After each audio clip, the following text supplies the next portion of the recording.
Good morning.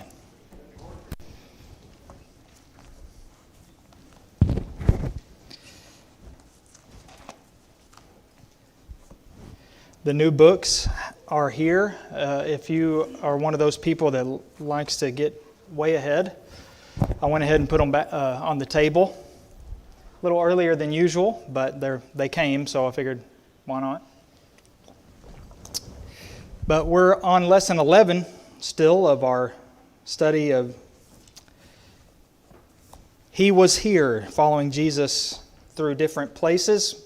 We've been in Jerusalem for the last couple lessons, and we're still going to be in Jerusalem today as we get closer and closer to those final hours, which is the title of today's lesson, in Jerusalem. Still in the same place, by the way, but just in case you want to be reminded, there it is. More space is given in the New Testament to the week leading up to Jesus' death than any other time in His life. In fact, especially in the Gospel of John, he spends, I don't remember the exact number, but it is a great portion of his entire Gospel account is dedicated to that last week of Jesus' life, as opposed to Matthew, Mark, and Luke, who spend quite a bit more time throughout his ministry earlier before that time. John is very focused on the last portion, last week of Jesus' life. His triumphal entry into Jerusalem on Sunday, Matthew 21, to his crucifixion on Friday in Matthew 27,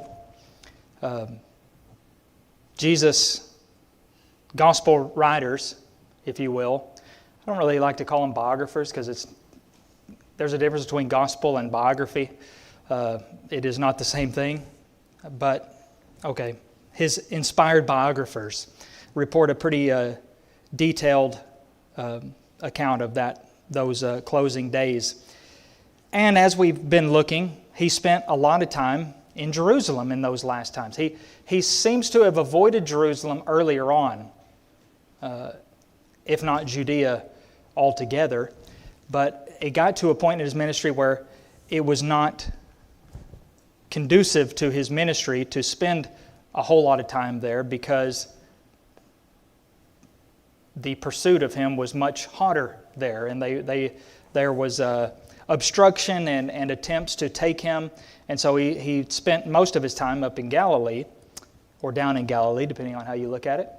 And then finally, he would spend quite a bit of time in Jerusalem there at the end, staying in Bethany, and every day he would go back into Jerusalem to the temple or wherever and publicly teach, especially in the temple. We read Luke 21 and other places.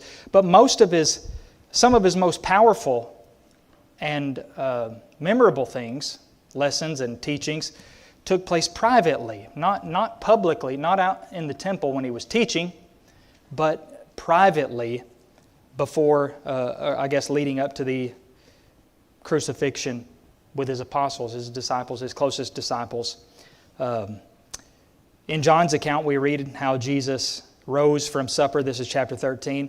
He laid aside his outer garments, and taking a towel, tied it around his waist. Then he poured water into a basin and began to wash the disciples' feet and to wipe them with the towel that was wrapped around him. So Jesus, on the same night that Judas would betray him, at least openly, Jesus washed Judas's feet, for instance.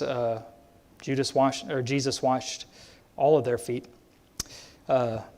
emphasizing the need to serve others. Well, we're going to spend our time this morning in Matthew chapter 26, and it's going to focus on, as we've been doing, 3 events that occurred at this late hour in Jerusalem. We've got the plot against Jesus in the first 5 verses.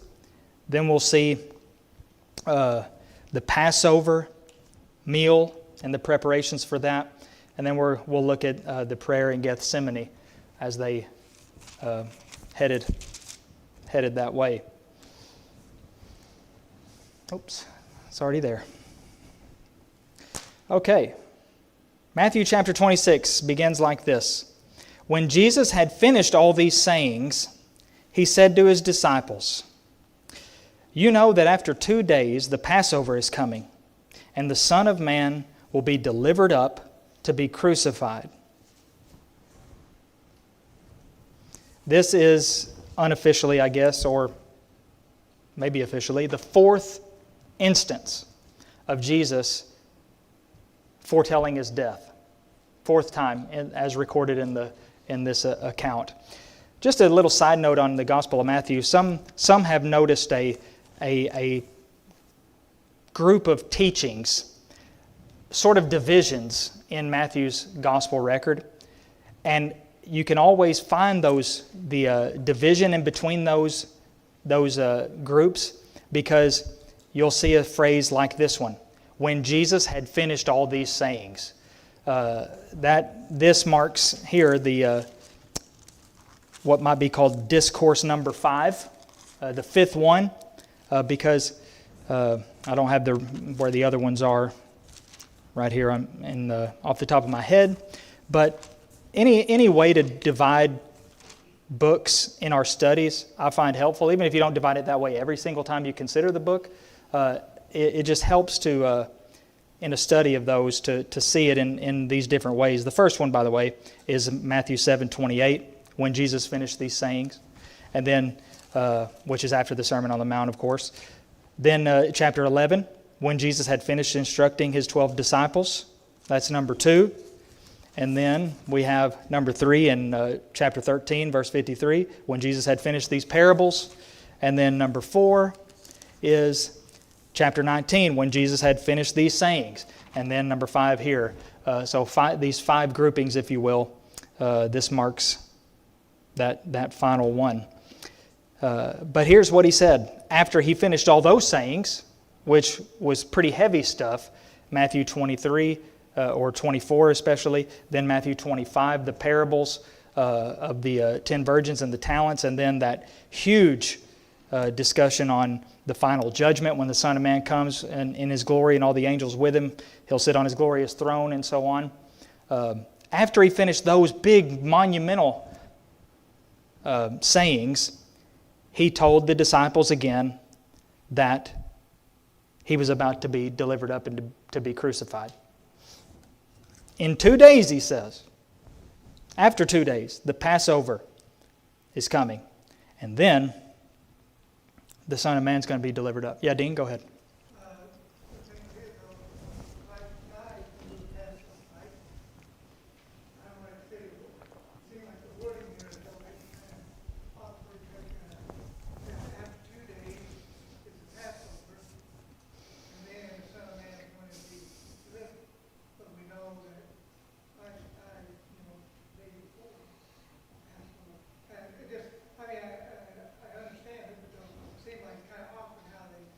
Yeah. Yeah, well, after 2 days the Passover is coming and the Son of Man will be delivered up to be crucified. So the text itself would lend itself to the idea that is when He was delivered up to be crucified. But anyway, we know that they still didn't seem to fully understand, or maybe they didn't want to fully understand at that point. But He said it as plainly as maybe not quite as detailed as in last week's lesson that we looked at, but still very plain. It's plain because they knew that the Son of Man was Him. They knew that's... He may as well have been saying, I am going to be... I will be delivered up to be crucified. Because they knew what He meant when He said the Son of Man. So it was very very plainly said. For the fourth time He foretold His death, which again just goes to show it was not a surprise by any stretch. Verse 3 says, Then the chief priests and the elders of the people gathered in the palace of the high priest, whose name was Caiaphas, and plotted together in order to arrest Jesus by stealth and kill Him. But they said, Not during the feast, lest there be an uproar among the people. Don't do it during the feast. Because the people, always the people. It's just, I don't know if ironic is the right word to use. Shocking, tragic even is a word I would use. That they admit so often that how the people viewed Jesus. Very favorably. They, however we might interpret their reasoning here, somebody might say, well, it wasn't about Jesus, it was about the fact that it was, it was the Passover time, and they might make a fuss about it being done in the Passover. Well, it seems to me that in line with some of their other reasonings and some of the other statements in the Gospels, it was because they knew the people liked Jesus. And they held him to be a prophet, and rightly so. So they had the wherewithal to say, we don't need to do this thing during the feast because the people might turn against us, or at least we won't have their support. So we better, which goes, already kind of, in a way, is a confession that they knew that what they were doing was not, it wasn't a slam dunk as far as condemning him, taking him. Because if it was, the people wouldn't have been so crazy about him. If he was guilty of really anything that they claimed he was, why didn't the people have a problem with any of the stuff that they say they have a problem with? Yes, sir. I'm not justifying it. But John says, Caiaphas says, you fools have no perception, you don't understand. People are following him, and if we let this go on, then the Romans will come, and they will destroy our whole place. Yeah. I don't know that he's saying it sincerely or schemingly. Yeah. But the people don't understand. We know better. We must stop. Okay, yeah. So we read in other places about, one thing that would normally catch the Romans' attention is some sort of big riot, some sort of big chaos. And, later on they were like, you all need to stop because you're going to get us in a lot of trouble. Stop this madness and this uproar because, the big dogs are going to end up coming down here and we're going to get in trouble. So maybe, I guess, based on, the other account, that may be part of their issue as well. But still, that implies that the people would not like what they did, what they were doing. So, for whatever reason, they never seemed to comprehend or consider, why do the people feel this way about him? And I think it's because their hearts were hardened as far as they themselves were concerned beyond repair. Yeah, Dean? Yeah, well, I think that kind of reasoning is still going on today. Mm-hmm. That, in certain situations, you see that just because you're something that,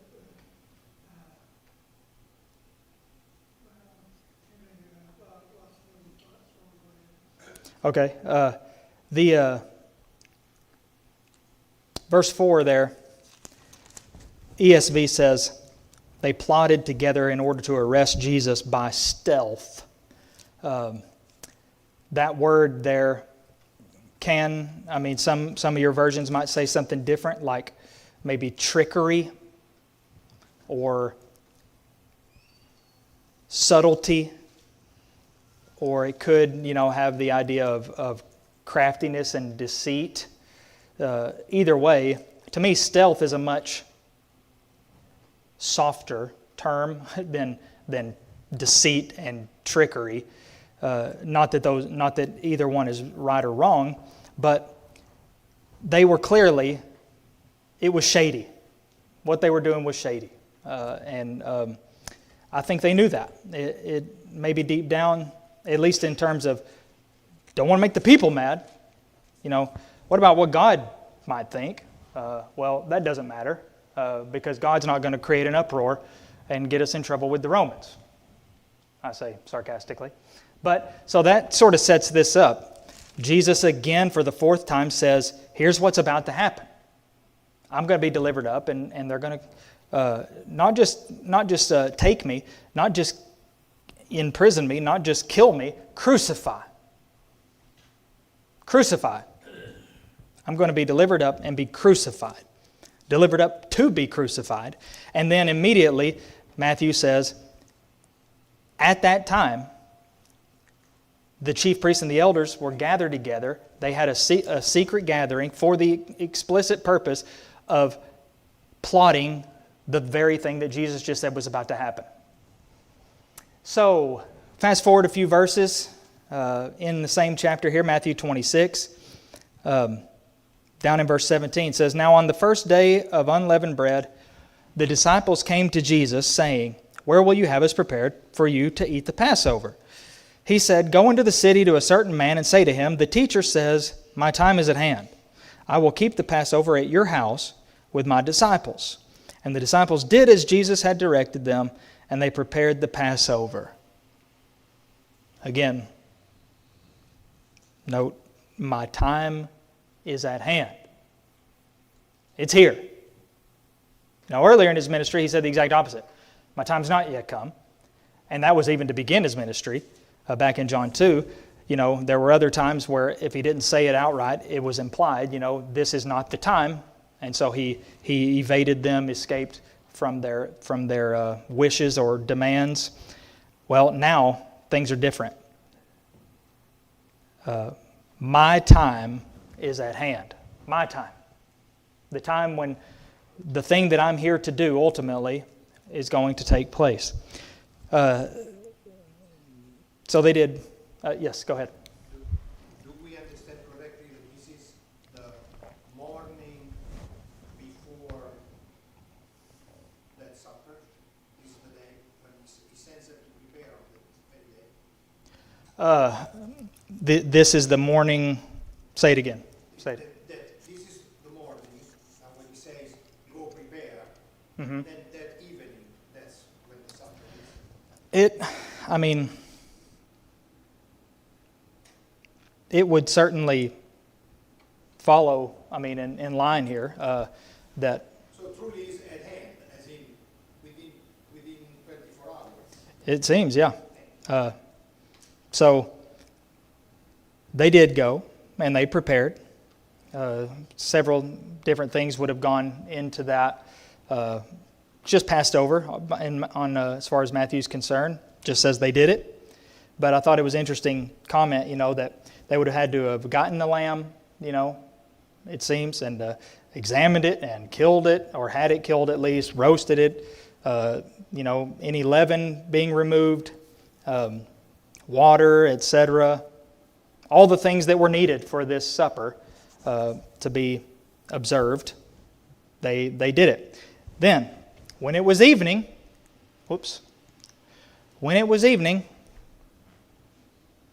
certainly doesn't seem to suggest any passage of time other than the hours of earlier that day. He reclined at table with the 12. And as they were eating, he said, Truly I say to you, one of you will betray me. Now, as much as they had trouble comprehending a lot of the things that Jesus had been saying about this time period, this one, you can imagine the reaction, the shock. One of you is going to betray me. And they were very sorrowful and began to say to him one after another, Is it I, Lord? And he answered, He who has dipped his hand in the dish with me will betray me. Okay, so he reclined at table. I don't want to get into the details of what that means. It sounds weird to us, recline. Those things don't go together. Anybody here at your dining room table have reclining chairs? I don't. I don't even think that would work. A little bit different in their culture. It wasn't like, anyway, we're not going to get into it, but they would sort of lie down more or less on the floor around this shorter table, and that's what they're doing here. And they're eating. Suddenly Jesus says, one of you is going to betray me. I think it's interesting that we don't see any of them speaking up necessarily in protest, like, no way. Or even Peter, how he, on one occasion, he did a similar thing about, I would never do that. But they all were sad about it. Not only that he said it, but I think just because they just believed it. Because, he said it, and it must be true. And they wanted to know if it was going to be them. Makes me wonder if, if he had said, yeah, it is you, it's going to be you. Then what the conversation would have been, what would happen next. But here, he responded, "He who has dipped his hand in the dish with me will betray me." Now, our book suggests that identified Judas as his betrayer. I find that questionable at best, because I think it seems likely to me that multiple of them, if not all of them at this point, had dipped his hand in that whatever dish he's talking about with him. So, in other words, that statement certainly doesn't necessarily identify Judas to all of them. I just don't think that fits in the text at all, what's going on. Because none of them seem to be aware that it was Judas until he made it aware in the garden. But it could just be another way of reiterating what he had already said, which is it's one of you. Or maybe it's filed it down a little bit, like maybe only 5 of them, had dipped his hand in the dish. And now it's, okay, well, I didn't do dip, that kind of thing. It certainly doesn't follow to me, based on the text, that was his way of saying, it's him, it's Judas Iscariot. Yes? In fact, so much so that John says that Simon Peter said to him, John, Yeah. who was reclining next to him, ask him Yeah. who that is, and he answers back, the one to whom I now I give. So if it had been clear, they wouldn't have asked. Yeah, wouldn't have asked again. Which that account is so, it's easy to picture in your head, because with the whole reclining at table thing, obviously somebody's going to be, if you think about reclining on your side, somebody's going to be in front of you, somebody's going to be behind you, as it were. Peter, you might think, is probably going to be one of those. But it seems, just based on the fact that Peter had demotion to John, that he was somewhere on the other side.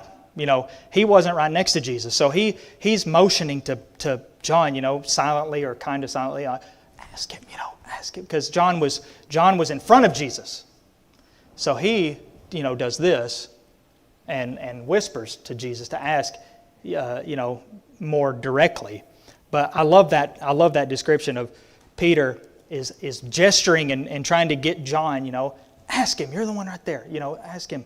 And it may, it's not exactly clear in that context either how obvious Jesus made it that it was Judas at that table. But, as time went on, the short time that remained, it would become more and more obvious that something was off, and something wasn't right. Even in this text, Jesus goes on to say, "The Son of Man goes as it is written of him. But woe to that man by whom the Son of Man is betrayed. It would have been better for that man if he had not been born." He still doesn't say Judas. But Judas then speaks up and says, "Is it I, Rabbi?" Just like everybody did. "Is it I?" And he said to him, "You have said so." Now that's Jesus' way of saying, yes. it's just an interesting dynamic there that Judas almost, Judas knew that it was Judas, obviously. So why would he ask Jesus, is it going to be me? Is it I?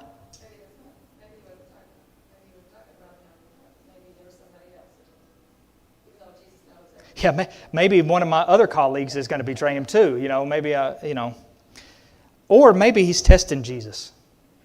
Maybe he wanted to know if Jesus really knew. I don't know. It's just an interesting question to ask.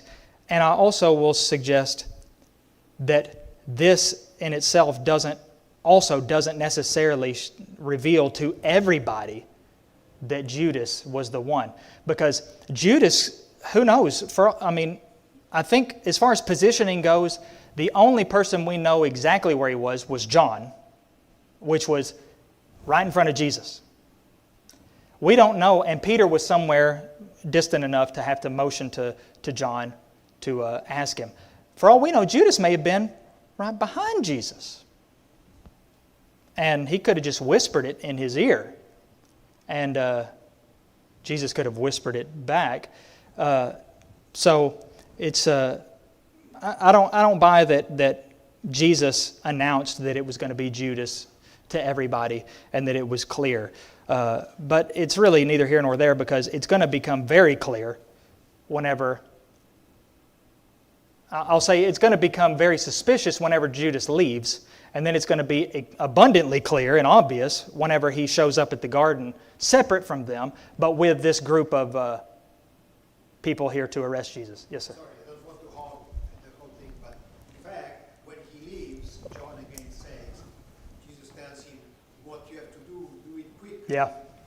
And he leaves, and John writes that they all thought, oh, maybe he has the purse, he has to give something to the poor. Yeah. They still didn't know. Yeah, see, so that John 13, John's account there in John 13, this is where Judas leaves. But even then, they're like, they didn't put it together still. Even, one of you's going to betray me. Is it I, is it I, is it I? The one who's dipped his hand in the dish with me is the one who it is. And then he turns to Judas and says, the thing that you're going to do, go do it. And they still didn't get it. They thought, oh, they must have some sort of thing that they've discussed previously, and he's going to do it. They still didn't, which goes to show, if nothing else, that Judas was not always doing shady, sketchy things. John tells us in hindsight that he had been skimming off of the money box, and he says the reason he was so passionate and offended by the wasting of that expensive ointment was because he was a thief, and he wanted that money to be in there because he was a thief. But the fact that none of them suspected Judas, I think we sometimes get the impression that as soon as Jesus said, one of you, all 11 of them would have been like, well, we know who that is. It's got to be Judas. He's the one. He sort of stands out, and he's, whatever. But obviously, that's not the way it was. They did, even when he said the thing you're going to do, go do it quickly, and he leaves, and they still didn't get it. Yeah, Dean, do you have something, or did I drive it out again? The thing is, when he was asked him to die, in the meeting, he didn't want to be the only one who didn't say that. So he knew that he was going to be there, so he was going to do Yeah. the same thing. But that's another thing, maybe that's why if everybody else asked it, and if he didn't ask it, well, then they would That's a good point. conclusion that maybe it was him. Yeah. During all of this, they still did not know who he was talking about. Still didn't get it. That was the key. They weren't meant to know, even though he said it. I don't think, otherwise, if they would have known it from Judas, they would have tried to stop him. They missed it. Yeah. I don't think there's any doubt they would have definitely tried to stop him. Because here he is. And if he doesn't go, he can't betray him. Seems common sense to me, that's how my brain would work anyway. But I do want to make a comment on this. The Son of Man goes as it is written of him. That is a bigger statement than we might give credit, because first of all, we have to make note that here's another instance where Jesus is declaring openly that the Scriptures speak of him. The Old Testament Scriptures refer to him, speak of him, just like in Luke's account, he began to describe or explain to them all the things that were written about him, and Moses and the prophets and so on. But also, the thing that he's referring to is his death, being put to death. So he's saying, what is about to happen to me has been declared beforehand by the prophets. The thing that's about to happen. Not only am I aware of it, I'm not just aware of it because I'm God in the flesh and I know the one who is going to help to give me over is here at this table, and I've seen it, but this is going to happen because it's supposed to. It's going to fulfill what the Scriptures, what the prophets have declared, all according to according to I think it was Peter's words on Pentecost, according to the foreknowledge of God, or the definite plan and foreknowledge of God. But he still says that's not going to give any excuse to any who give me over to that. Yes, this is God's plan. Yes, this was declared by the prophets. But anybody who helps and has a part in it, there will be no getting off easy just because it was declared by the prophets. So, but again, just that statement alone, what's about to happen to me has been written beforehand. And that's what we later read in the book of Acts. Paul went around trying to tell the Jews in the synagogue that this Jesus, you can't say that Jesus can't be the Christ because he was killed, because the prophet said the Christ was going to be killed. So trying to explain to them that with the Scriptures that Jesus is the Christ. Okay, finally then, fast forwarding a few more verses. So Judas leaves. Jesus institutes the Lord's Supper there after Judas leaves. Then we have Jesus foretelling Peter's denial of him. And then, verse 36, after that, they leave. And here's what we read. Then Jesus went with them to a place called Gethsemane. And he said to his disciples, "Sit here while I go over there and pray." And taking with him Peter and the two sons of Zebedee, James and John, he began to be sorrowful and troubled. Thus he said. Then he said to them, "My soul is very sorrowful, even to death. Remain here and watch with me." Okay, going a little farther, he fell. He fell on his face and prayed, saying, "My Father, if it be possible, let this cup pass from me. Nevertheless, not as I will, but as you will." And he came to his disciples and found them sleeping. And he said to Peter, "So could you not watch with me 1 hour? Watch and pray that you may not enter into temptation. The spirit indeed is willing, but the flesh is weak."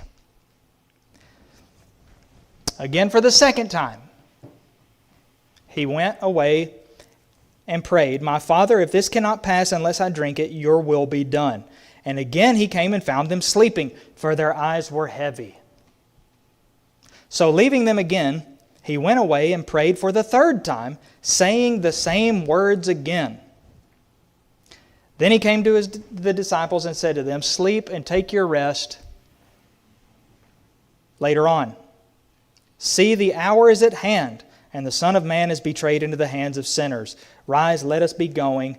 See, my betrayer is at hand." So, have the Passover, Lord's Supper instituted. They sing a hymn, and they go out to this place that was obviously a place that Jesus went often, or at least on several occasions. How do we know that? Isn't this the first time we ever read about Jesus being in Gethsemane? How do we know that he must have gone there somewhat often, or at least maybe at this time of year, every year? Well, because that is how Judas betrayed him. It's always fascinated me, the idea of, Judas betrayed him with a kiss. What exactly did Judas do? I mean, what did he do that was worth 30 pieces of silver, whether we want to call that a decent amount of money or a small amount of money? They paid him for it, but what did he actually do? Because once they got there, what did Jesus do? Yeah, he said, "Who are you looking for?" "Oh, Jesus." "Well, that's me. Why are you coming here with all these weapons and stuff? Let's go." So what did Judas actually do? Well, think back. They were plotting to arrest him by stealth. And they said, "Well, we can't do it during the feast, or else there will be an uproar among the people." Well, what did Judas give them? He gave them the opportunity to take Jesus by stealth. That is the thing that Judas did for them. He said, "I know where Jesus is going to be privately." And how many times have we found Jesus anywhere privately throughout his ministry? Not very often. I guess with the exception of, going to sleep in the little times that he, relatively speaking, he had to sleep. He was able to actually lie down and go to sleep. He always had people around, but Judas knew, I know where he's going to be and when he's going to be there. And I can take you there where you can get him with nobody around. That is the thing that Judas did. That is what they paid him for. That's what they hired him for. Now, as for why he did that, we could have a discussion for ages on that. But I have my own theories. But that is what Judas did. So Jesus goes there, knowing that he's going to lead them there. He goes there anyway, and he prays. And talk about speaking for ages. The thing that Jesus says has been the subject of much conversation and discussion and speculation about, "Father, if it be possible, let this cup pass from me. And nevertheless, not as I will, but as you will." And really, any profitable discussion on that would have to assume or know what he meant by this cup, because that changes the whole statement. What is this cup? And whatever you assign to this cup will lead you in how you interpret what he's asking, because the cup is the main thing that he's talking about. Let this cup. Now, there are some who would say, well, the cup is the whole thing. His death, crucifixion, that Jesus is having second thoughts in this imminent moment. And out of weakness, human weakness, if you will, he's saying, if there is any other way that we can do this. Now, I'm not going to suggest that that is impossible, because I think it is possible. And I can't help but note what he says to Peter and James and John is, in a way, the exact thing that he's experiencing maybe at that very moment. The spirit indeed is willing, but the flesh is weak. Is he talking about them, or is he talking about himself, or is he talking about both? Well, it's true in general.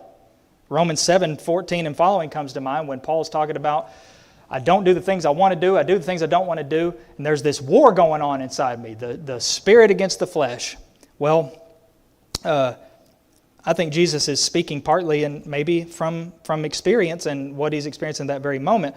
But it could be, I'll just present this as an alternate idea, it could be that, the cup that he's referring to is the intense agony and pain that he is already in leading up to it, and that he is asking then for strength to get through with it, to go through with it, and to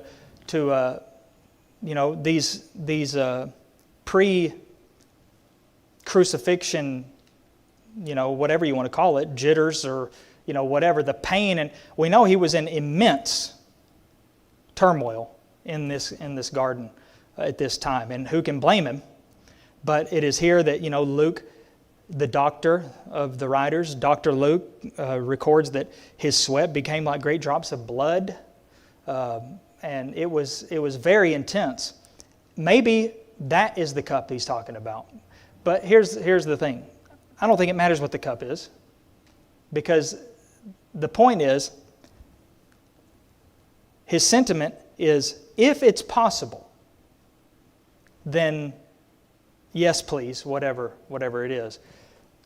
Nevertheless, your will is the one that I want to be done, even if it means this cup can't pass from me.